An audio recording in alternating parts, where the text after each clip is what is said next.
Hi guys, इस video lecture में हम पढ़ेंगे इफ़ स्टेटमेंट के बारे में। इससे पहले वाली क्लास में हमने बात की है डिसीजन मेकिंग स्ट्रक्चर असल में होता क्या है, और उसमें हमारे पास कुछ स्ट्रक्चर होते हैं, यानी कि इफ़ स्टेटमेंट है, इफ़ एल्स है, एलएफ कीवर्ड है। इनके ज़रिए से हम डिसीजन मेकिंग स्ट्रक्चर बना सकते हैं पाइथन के अंदर।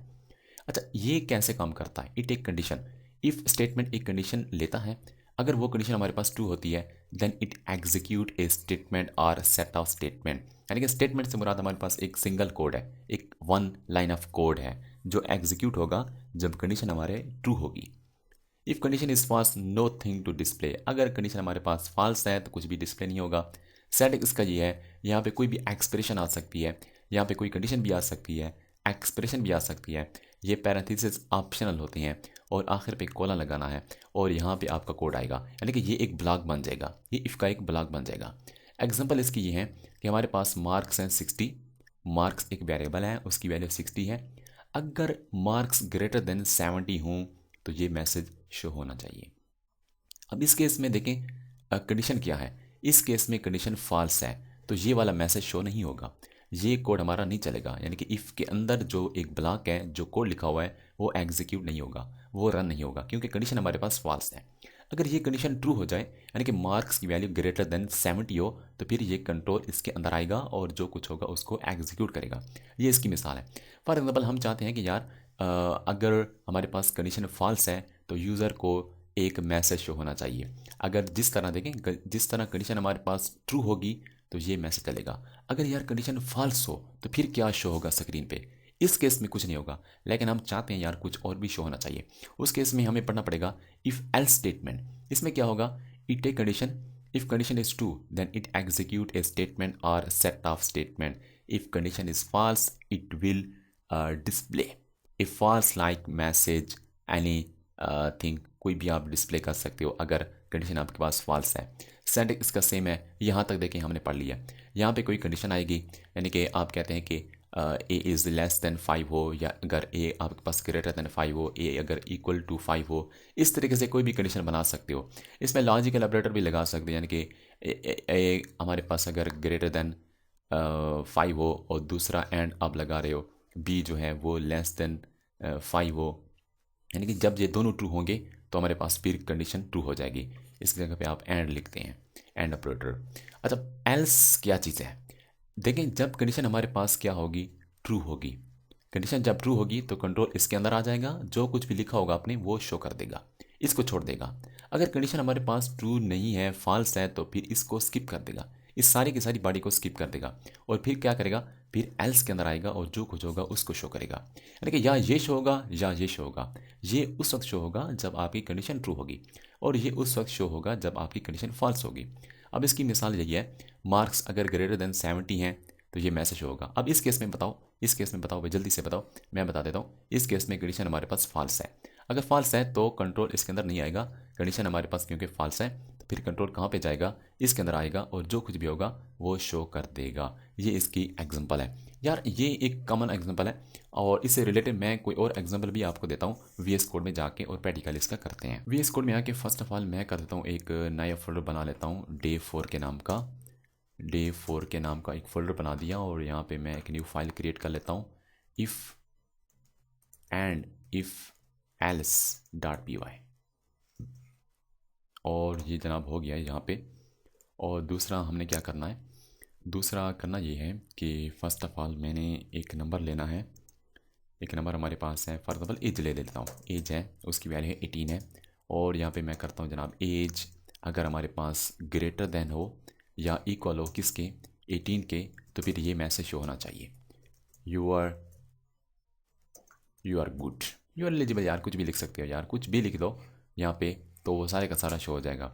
और मैं इसको जनाब देखो डे थ्री में हूँ तो पीछे जाना पड़ेगा मुझे, पीछे जाना पड़ेगा, फिर सी डी डे 4 लिखना पड़ेगा, डे 4 लिखना पड़ेगा। एंटर को प्रेस करो और अपनी फाइल का अब नाम लिखो, पाइथन लिखना पड़ेगा। उसके बाद if and if else file का नाम लिखोगे और ये आ रहा है यू आर गुड। ये क्यों आ रहा है? ये लाइन इसलिए शो हो रही है क्योंकि कंडीशन हमारे पास ट्रू है। इफ़ अगर एज 18 हो या 18 के ग्रेटर हो तो ये मैसेज शो होगा, और यहाँ पे हम कर देते हैं 17। अब इस केस में तो हमारी कंडीशन फॉल्स हो चुकी है ना, देखिए कुछ भी शो नहीं हो रहा। अब हमने क्या करना है यार, कुछ भी शो नहीं हो, कुछ भी तो शो होना चाहिए ना। जब हमारे पास कंडीशन फॉल्स होगी तो ये तो यार चल भी नहीं सकेगा। तो हमने क्या करना पड़ता है, एल्स पार्ट बनाना पड़ता है। एल्स के आगे कॉलन और इसकी अपनी बॉडी स्टार्ट कर दी, यानी कि ये एल्स की बॉडी है। ये सारे का सारा कोड जो लिख रहा हूँ, कोड नहीं है यार, ये सिर्फ टेक्स्ट मैं बता रहा हूँ समझाने के लिए। ये जितना भी कोड लिखेंगे एल्स के अंदर वो सारे का सारा चलेगा। आपने यहाँ पे लिखना है। अब क्या करना है आपने, मैं यहाँ पे लिखता हूँ, यहाँ पे मैं लिख रहा हूँ your age, your age is less than 18। यार आपकी एज जो है लेस देन 18 है। और देखो ये शो हो रहा है। अब ये डिसीजन मेकिंग स्ट्रक्चर, ये हमारा जो कोड डिसाइड करता है किसको चलाना है किसको नहीं चलाना, ये इसको कहते हैं डिसीजन मेकिंग स्ट्रक्चर कहते हैं। अच्छा, मज़ीद हमने क्या पढ़ना है, मज़ीद हमने ये पढ़ना है यार कि एज जो है ना हम यूज़र से लेते हैं, एज हम यूज़र से लेते हैं। अब यहाँ पे लिखेंगे इनपुट और इंटर योर एज। एक और काम भी कर लो, यानी कि इनपुट से जो भी आप चीज़ लेते हैं वो स्ट्रिंग फॉर्म में होती है, उसको हमने कन्वर्ट करना होता है इंटीजर में, क्योंकि एज जो है ना वो नंबर में होगी। अब मैं इस कोड को चलाता हूँ और ये पूछ रहा है एंटर यूर एज। मैं अपनी एज डाल देता हूँ 20 है भाई मेरी। ये कह रहा है यू आर गुड, बहुत अच्छी है भाई। मैं यहाँ पे 15 लिखता हूँ, वो कह रहा है कि your age is less than 18। अब यार देखो यहाँ पे यार सही बात लिख दूँ, यू आर एलिजिबल लिख दूँ, ठीक है। अच्छा, अब ये हो गया हमारे पास एक कॉमन सी एग्जांपल हो गई है। अच्छा, अब एक मज़ीद काम करना है। एक और मैं एक चीज़ दिखा देता हूँ आपको। अब फॉर एग्जांपल हमारे पास है ए की वैल्यू है हमारे पास, या यहाँ पे मैं करता हूँ यार एक मैसेज शो करता हूँ।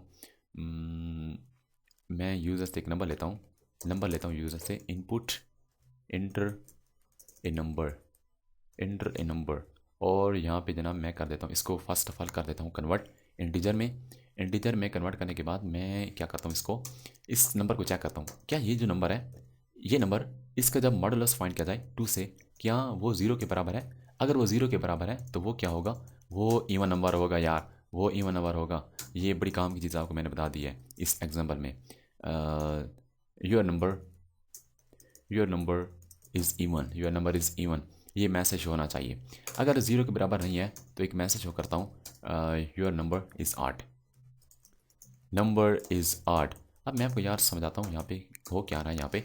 अब यहाँ पे देखो ना, अगर कोई भी नंबर देता है यूज़र, फॉर एग्जाम्पल यूज़र ने नंबर दिया है 18 दिया है, 18 दिया है, उसका मॉडुलस 2 करें, उसका मॉडुलस 2 करें, मॉडुलस बाई 2 करो, मॉडुलस 2 करें तो इसका आंसर कितना आएगा।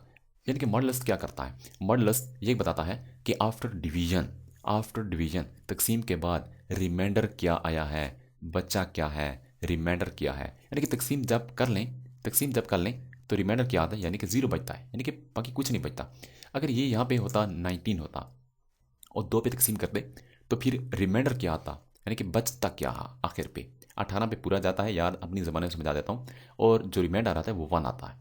तो इस चीज़ को आपने समझना है। अगर 1 आएगा तो वो ऑड नंबर होगा, अगर 0 आएगा तो वो इवन नंबर होगा। तो यही चीज़ मैं कंडीशन में बता रहा हूँ कि अगर नम है उसका मॉडुलस 2 से करें और उसका जो रिमाइंडर है 0 आ रहा है तो वो लाज़मी बात है नंबर इवन होगा, अदरवाइज वो ऑड होगा। यानी कि कंडीशन अगर फॉल्स नहीं है, अगर कंडीशन हमारे पास ट्रू है तो ये शो करना पड़ेगा।